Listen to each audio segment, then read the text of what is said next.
Hello, everybody, and welcome to the Crypto Hipster Podcast. This is your host, Jamil Hassan, the Crypto Hipster, where I bring you founders, entrepreneurs, executives, thought leaders, artists, you name it, all over the world of crypto and blockchain. And today I have an amazing guest. He is the founder and CEO of MyPrize. His name is Zach Bruch. Zach, welcome to the show. Hey, thanks for having me. You're very welcome. So let's kick things off and ask you first, what is your background and is it a logical background for what you're doing now? I think it's very logical. So I got involved in the crypto space in 2010, was really just fascinated with Bitcoin. And then from there, started working professionally in the space at Kraken, which is today one of the largest crypto exchanges. I helped build their trading desk. After Kraken, I went over to DRW, which is a traditional market making firm, and I was on the Cumberland desk there, which is their crypto market maker, and helped grow that business. Then I went off on my own to start trading my own book of capital, and then also founded another business called Recur, which brought in some of the largest publicly traded businesses into the NFT space, businesses like Paramount Pictures and Sanrio and many colleges in America. And when we went out to go and build MyPrize, we thought that there's a lot of similarities in our backgrounds, and most of our team comes from the trading and exchange world, to that of a crypto casino. And MyPrize is a crypto casino because when you think about it, what is a crypto casino? What is a crypto casino online? You need to have user accounts, of course, things that we've built in the past at exchanges, and think about things like AML KYC, which is anti-money laundering and know your customer, things we obviously had to think about back when we were building those businesses, chargeback risk, fraud, all things of that nature. And then, of course, at the end of the day, you're running a casino. So you have to manage and warehouse a book of risk and all of that exposure. So again, something that we feel very comfortable with. So my entire career in the crypto space has either been around building trading businesses, exchange businesses, or consumer apps. And a crypto casino, an online crypto casino, is right at the crossroads of all of that. And our entire team has been working together for many years. So not only do we know how to work together very well, but we specifically know how to work together in this area. So we're very excited to be tackling this industry. Sounds good to me. Okay, so you answered what MyPrize is all about. So how do you offer, how do you offer a fair and competitive environment for your gamblers, for your players? So our entire goal at MyPrize is to make sure that every single player is having a really fun and engaging experience. And one of the main differences about MyPrize is that we actually work very closely with some of the largest content creators that exist today. And so right now, if you look at the entire online casino landscape, which by the way is growing significantly, all of casino and all of gambling markets about $1 trillion, less than $100 billion sits online, but that's continuing to grow and grow and grow. But as content creators actually interact with the space, you're seeing that many people are streaming themselves playing slots or blackjack or other casino games online, and their fans and audiences are just watching them. It's a passive experience today. So when we started this business, we saw that and we're thinking there could be a better way. And there could be a way in which you can create a more fun and more engaging experience. And what we're doing is allowing creators to become hosts of their own room, bring in their audiences, play games online, but play games with their fans, with their communities, and really have a fun and engaging experience. And right now, as I mentioned, everything is a single player experience. If you're going online to play casino, you're doing it alone. You're doing it solo. And that's no fun. Because when you're going to Vegas, you're with all your friends. Maybe you're at a bachelor party or a bachelorette party, or you're at a craps table and you're meeting people around that table, and it's fun and the environment's engaging. And we're trying to recreate that fun and that joy online and create this multiplayer experience. And then as you're talking about how is it fair, right? Well, we work with some of the largest gaming providers in the world. These are multi-billion-dollar businesses that are also providing the games for many of the top casinos. We're actually providing those same games. So you can go and play the favorite slot game that you're used to playing, or the favorite blackjack game that you're used to playing. And what we're doing is creating a more fun and engaging environment and making sure that you can go and play with all your friends and all your favorite creators. I do see those commercials when I'm playing some of the game apps I have on my iPhone. I do see that. And yeah, it would be better if it had engagement and community. Sounds good. So you're building this out. You're building a casino. What can I play on your? What can I play with my price? So you're going to be able to play all sorts of traditional casino games. So of course, slots. We'll have, tons of different types of slots games, blackjack, roulette, craps, baccarat, games like that. We'll be introducing a sports book in the coming months. And then from there, we'll continue to add more and more games. But we'll have, over 500 games when we're launching in the next couple weeks. And then from there, continue to grow and expand. Okay. So I'm in Vegas with my friends don't go to Vegas anymore, but hey, I'm in Vegas with my friends, right? I have an immersive experience of standing in, the Venetian or whatever it is. Um, what do you, how do you replicate that? You have plans to go into the metaverse? You say metaverse, I say we're online, right?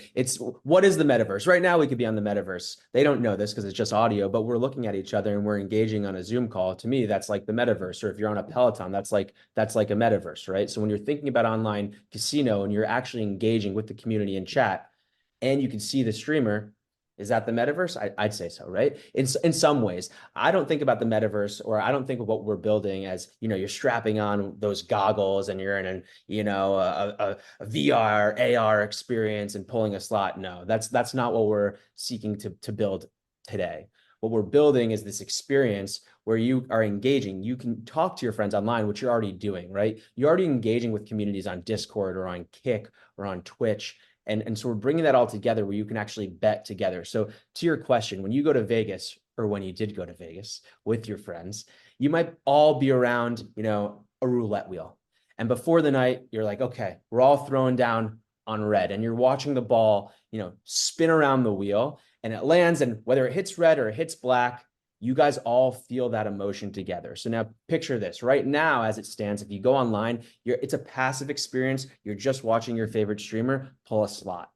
But instead, you could be watching one of your favorite YouTubers or your favorite TikTokers. Maybe it's like the Nelk Boys. I'm not sure if you're familiar with them, but they are like a college type, influencer group that, has hard seltzer, a hard seltzer they promote, and partying and all sorts of things like that. And they said to their audience, which is vast, guys, the fun's continuing. Hop on myprize.com/Nelk. Again, I'm just using them as an example. Hop on myprize.com/Nelk. We're spinning the roulette wheel. What number should we throw down on, boys? And the whole chat's going crazy. They're like, you know what? Let's put it on red 36. They all throw down on red 36. There are thousands of people either betting a penny or $5 or $20 or whatever they want. The ball's spinning around online. They're all in the chat. Bing, bing, bing, bing, bing, bing. You're seeing things fly everywhere. You're having the excitement. The ball lands. Black 11. They lose. But the entire room feels the emotion. And the creator says, we're spinning the wheel again.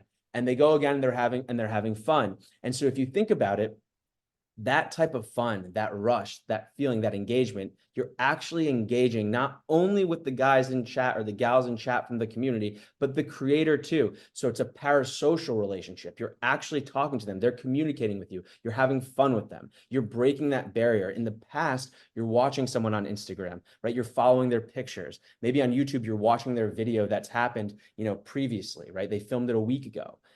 Why are we seeing such a rise in Twitch, in Kick, which is live streaming? It's because the influencer, the creator, is actually able to engage live in real time with their communities. And right now they're just talking. And with MyPrize, we're creating an environment where you actually have an activity. And today, those communities are global. You have people sitting in Europe, in Asia, in the all over the world, and they can't go to the movies together, right? They can't go to them all together. They can't they can't go play tennis or basketball together, but they can go online and play fun, engaging games. And you can do it at a cheap cost, because if you're betting a penny or 5 pennies or 3 pennies, right? Even if you're spinning for an hour, if there's only 200 spins of a slot or 500, or 1,000, whatever it might be, you're spending $5 in an hour. That's cheaper than it is to go to a movie. It sure as hell is cheaper than buying a soda at a movie, right? So you're creating these fun and engaging experiences for huge communities globally, and you're helping the content creator create new content. And of course, we're actually partnering with the creators. They're a part of it. We don't treat them like promoters of our product. they have their own small businesses on top of our product. And that's really exciting as well too, because we're enabling an entire creator economy to flourish without having, without them being forced to stand up huge infrastructures in order to try to make a living. They can just do what they do best, which is create really fun and engaging content and bring in their communities. I love it. I also love the fact that you're $75 instead of going to see Planet of the Apes because that's $20 ticket and a $40 concession. So, I'll probably still check it out sometime.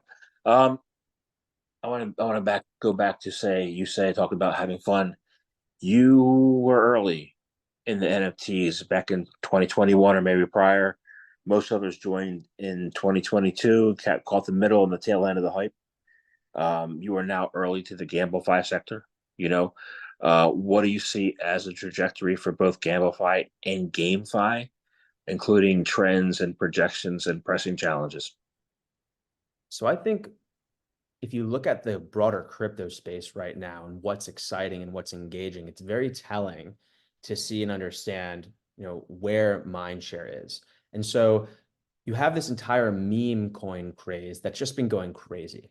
It's been going crazy. And why has that been happening? It's because you literally have communities rallying around an idea and speculating together. And that's exciting. And retail can participate, right? It's every man for themselves or every woman for themselves, right? They're there right from the beginning. They can participate. They rally around their favorite creators who are sharing some of these ideas with them, and they're going and speculating on various different meme coins. You saw the same thing happen years ago with the Wall Street Bets movement. And funny enough, just the other day, you see Roaring Kitty come back online and you see GameStop go bananas just by the notion that Roaring Kitty tweets for the first time. So this concept that community wants to do things together and participate together is very telling. Because when you think about GameFi and you think about GambleFi, that is the gamification, right? GambleFi, gambling finance, GameFi, gaming finance. It's the gamification of these types of things. And so when I'm thinking about GambleFi and as it relates to MyPrize, MyPrize is a centralized business. Of course, we're an online crypto casino. We accept crypto and users can withdraw crypto. Over time, we'll help build out a much larger decentralized GambleFi ecosystem where developers will be able to build all sorts of different types of dApps, and we will help push our users to go and explore a much broader crypto experience on their own, right? Without our involvement in any capacity because it's a decentralized business, decentralized applications. And what you will see grow from that is all sorts of applications which already exist today, right? Speculative apps, DEXs, various things like that. But the user base came into the ecosystem with the mindset already that they want to come and speculate or they want to gamble or they want to take a risk, right? The users that MyPrize onboards are users that want to gamble, right? That's why they're there, or they want to play games, or they want to play games with community. It really is the best user. A user that goes on to Coinbase, as an example, is going on to buy Bitcoin, it's going on to buy ETH. They could be buying that for all sorts of different types of reasons, right? So that user, if they can then get pushed to GambleFi or GameFi, it might not be a user. That user might not want to go play, a racing game that is leveraging blockchain in some capacity or some token in some way. Or that user might not be the best user for a decentralized poker game, right? But the users that are onboarded via MyPrize are very curated and very specific users that want to go have fun, engage with their friends, and do so while they're playing games. And so you are able to onboard users via a product like gambling, like gaming, that has had a true product market fit for thousands of years into a much broader crypto environment. And I think that's what's so exciting. So I believe we're going to see significant growth in this sector, and we're going to see a lot more talent building in these sectors as more and more people are exposed into broader crypto markets. That makes a lot of sense, and actually kind of answers my next question. I was going to ask you. I'm trying to make heads and ears over what's going on right now in the market, and like what you just said, people are coming to be part of the social network to have fun, and I see a boom in the meme coins. I see depressed prices in utility cryptos that actually do something, on the technology wise. Um, and that's the market dynamic, piece you just explained. What other market dynamic strengths do you see right now? Or is that it? So I think crypto is constantly evolving, right? Like what's interesting today was not necessarily interesting 2 years ago, might not even have existed 2 years ago. And something that might have been interesting 4 years ago was interesting in the thought of what could be. And then today it is the could be. It's actually working, right? Like DeFi, when DeFi was just starting, it was a concept. That was something that was interesting. Now you can actually utilize DeFi and use DeFi rails. And the products are significantly better, right? So I think one of the things that we're going to start seeing a lot more of over the next 2 to 4 years, 2 to 5 years, is really killer consumer apps built in crypto. The past decade has really been focused on the protocol level, on the actual tech, and we haven't seen as great, apps built within the space. Today, you have crypto exchanges that has onboarded millions of people, right? Coinbase, Binance, OKEx, Bybit, all these exchanges have onboarded so many folks. But if you actually think about, what are the big crypto apps or dApps that have millions and millions of users, it's really not there.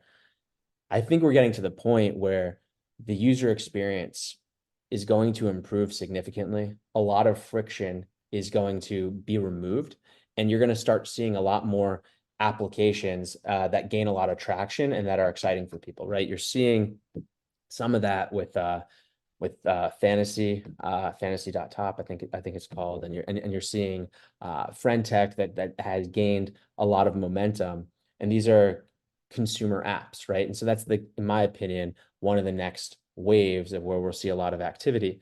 I also think that what's very different this time around is the institutional buy-in to the broader crypto markets and of Bitcoin. Of course, this time around we have a Bitcoin ETF, which is a very big win, right? That 5 years ago, that was a dream that could happen, and now you have actual institutional demand for this product. And then of course over time, younger generations are getting older and younger generations are understanding this more and more. So I think from a long-term view of where I think markets are going, I think we're really in the early innings of crypto markets just in general, and we're going to see a lot of folks really start building. Even when I'm talking about this, I'm calling it consumer apps built on crypto, right? Crypto consumer apps. But it's going to get to a point where it's just consumer products, right? Consumer apps that are just built, right? You're not mentioning the crypto aspects. Crypto is just there, and crypto is just a part of these applications. And I think we're starting to enter that, where you're starting to see crypto be involved in mainstream applications, right? Right now, of course, there's crypto on Robinhood, right? There's crypto on Telegram, which has millions of users. There's crypto in various different applications. We saw some of it, right? They took it away, but there's NFTs that were able to, be showcased on Instagram at one point, and on Twitter at one point. I think that integration is no longer there. I can't remember if the integration is fully there or not, but I remember they removed it, but it was there, they removed, right? And you will see, I think, a lot more broader adoption of crypto over the coming years.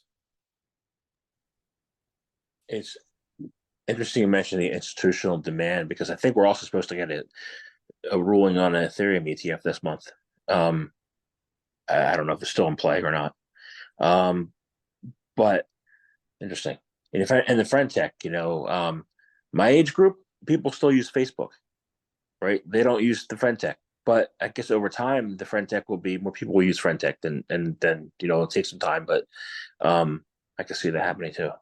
Or not, right? But it's the concepts around it that might be adopted by other networks as well too. But I think you will see applications that break a barrier, right, and show the world what is possible, and people will benefit in a different type of way, because there are applications today that you couldn't envision they would exist, in the past, right? You're seeing that in the way media is consumed, right? You really couldn't have thought that, short form media like TikTok was going to take off, 15 years ago. It's not some concept you couldn't possibly think, or even thinking about, streaming and watching something on your phone.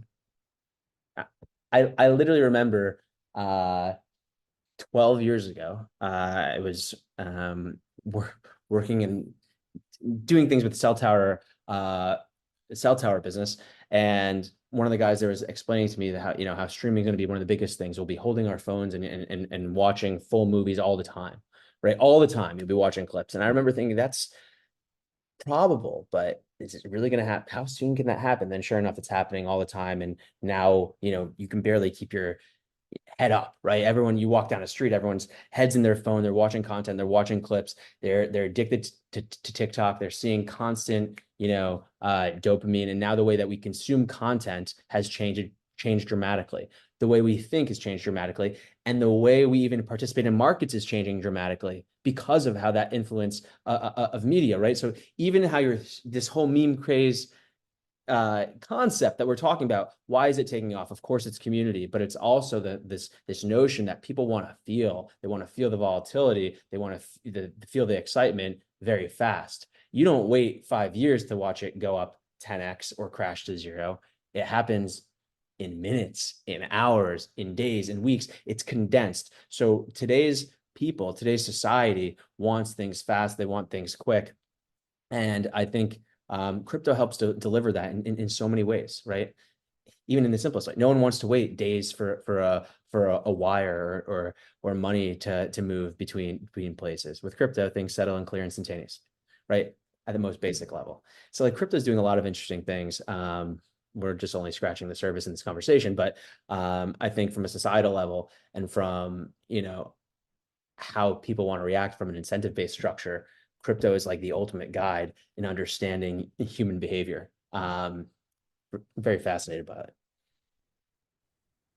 That explains a lot. When I tell people boring is better, they look at me like I'm from a different planet. So there are some industries that are interfacing with crypto right now. Well, a lot of them are, but main areas include big business, Wall Street, big business, Hollywood, and Big Brother, which is the government, right? How do you see each of their stances against or for crypto, and what can we do about it? I think crypto is going to continue from Wall Street, from capital markets perspective, as a financial instrument, crypto is going to continue to grow. People like to talk about Bitcoin and the Bitcoin ETF or an ETF, when's that happening, all of those things, but not enough people are talking about stable coins. I think stable coins are one of the most important things that's happening in the crypto space. And I think that market is going to be gigantic. It is so powerful that you can have something that settles and clears instantaneously. And I think that, a lot of big business and a lot of other folks that participate in financial markets are going to really appreciate that. I think they do already appreciate that, but I think stable coins are going to be the fastest growing sector of crypto over time. I think we're going to see absolute tremendous growth there. So from a capital markets perspective, I think there's going to be a lot more love towards crypto and crypto products over time, and that will continue to develop. From a Hollywood perspective, I think what's really interesting is that everything that happened in the NFT craze, you saw culture enter crypto for the first time, or should I rather say outside culture, right? Crypto has always had its own culture, a very deep culture, but you had outside culture or Hollywood culture come into the crypto space for the first time, which is very interesting to see. And so obviously there were a lot of problems along the way, or people that entered for a short period of time and then left.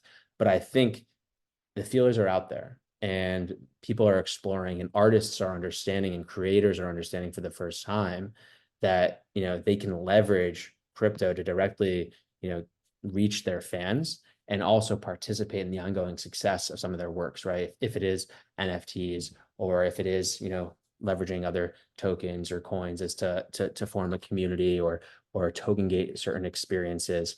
So I think over time we'll see a lot more growth.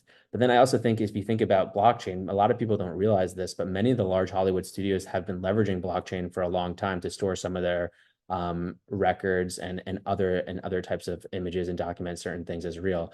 When I was working with some of the studios, and would talk to some of their tech teams, that's one of the things I learned. I didn't realize that at the time. So there are certain things that some of these businesses are leveraging that the public doesn't even really understand. And then there are other things that I think, you know, might not take off right away, or there might not be a necessity for it to happen right away. Like, do you necessarily need, NFT ticketing? Do you need it? Can you do things without NFT ticketing? There's pros and there are cons, but there's a lot of infrastructure that needs to be built in order for that to be successful. And some of the large players really need to buy in because they have, a lot of control and rights over certain ticketing events. So there are bigger hurdles to tackle in order for NFT ticketing to grow. But I think it can be successful. And then you mentioned Big Brother and government. I think you have certain governments that are embracing crypto because they're understanding that there are a lot of innovative builders and entrepreneurs building this space. They want to welcome them into their countries or their cities because they want those types of entrepreneurs to be building in their nations. And then you have other governments that are, making it much more difficult for people to build. And I think that crypto is really this next wave. It already is, right? This is where a lot of big innovation is taking place, and I think it is foolish for governments to stifle that growth. Needless to say, everybody has their own incentives, and I think that over time we will see that those that embrace crypto quick and had embraced those builders faster will have seen much greater success. And it will be a real shame if some of the top entrepreneurs leave certain countries because those countries weren't welcoming to them and they go build big, flourishing businesses outside those countries. I talked to somebody the other day who said this to me. He said, if you're not happy at a certain place, one of the great things about learning how to code is you go somewhere you want to be, you learn how to code, and you can stay. So, I'm like, yeah, let me go to the Caribbean someday. you know, you like, yeah, the NFTs. There was a period of time where 60%, 70% of my interviews were with artists, and they were wonderful conversations because I was having conversations with people who were making money for the first time. Exactly. You know, so it was great. And you were an early investor and advocate for Web3 who has had some success. Not everybody has had, financial success, but you have been resilient over time. So what's been your recipe for resilience? Really just staying alive to live another day, right? I've been in the crypto space for a very long time. I've seen a lot of ups and downs, all of them, really. And everything in this market, because it is so volatile, is about surviving and not overextending yourself and making sure that you can live to see another day and having proper risk management. From an entrepreneurial sense and building business sense, if you're not going to find success, then you want to fail fast, right? Fail fast, learn from your mistakes, don't make the same mistake twice.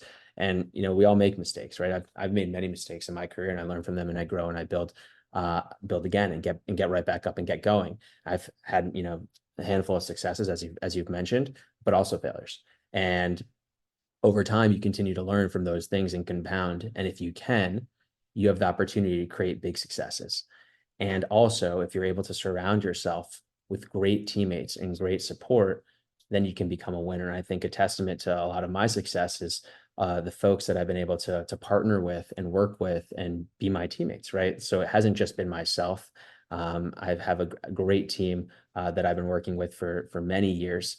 And together, we've all found a lot of success working together, right? And the outcomes of some of what we've built, some have been great and some, not as great. And with MyPrize, we're seeing it's going to be awesome. And we've have all this experience and we know how to work together. And we've seen so many different types of things come our way.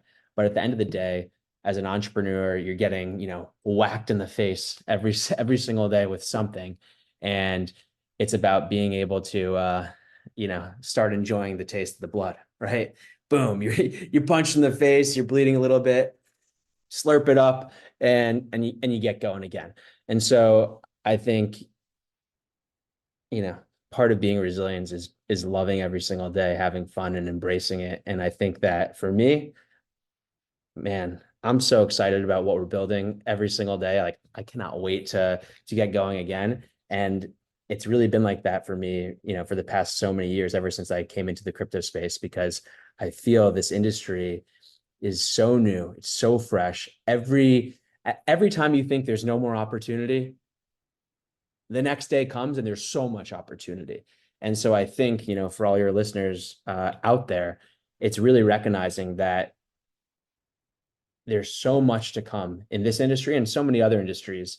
And so long as you keep your eyes open and you're paying attention, your ears open, or your feelers, your hands, and you're paying attention, you really have the ability to go out there and do anything. And I think that that's what's kept me around in this industry and what's kept me alive, right? And so it's living to see another day, embracing every single day, and paying attention for that opportunity to come around. Because when it comes around, you get after it as hard as you humanly can.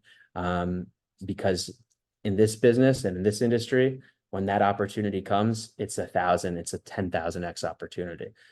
So that's the beauty of this space. There's a gem around the corner. You just got to keep digging. I love it. Awesome. So speaking about that gem around the corner, I want to thank you very much for your time today. And I have one last question: is how can people find out more information about MyPrize? How can they participate? How can they join in the fun and look for that gem with their friends? How can they do any of that? Definitely come play and have fun with us. If you're in the US, go to myprize.us.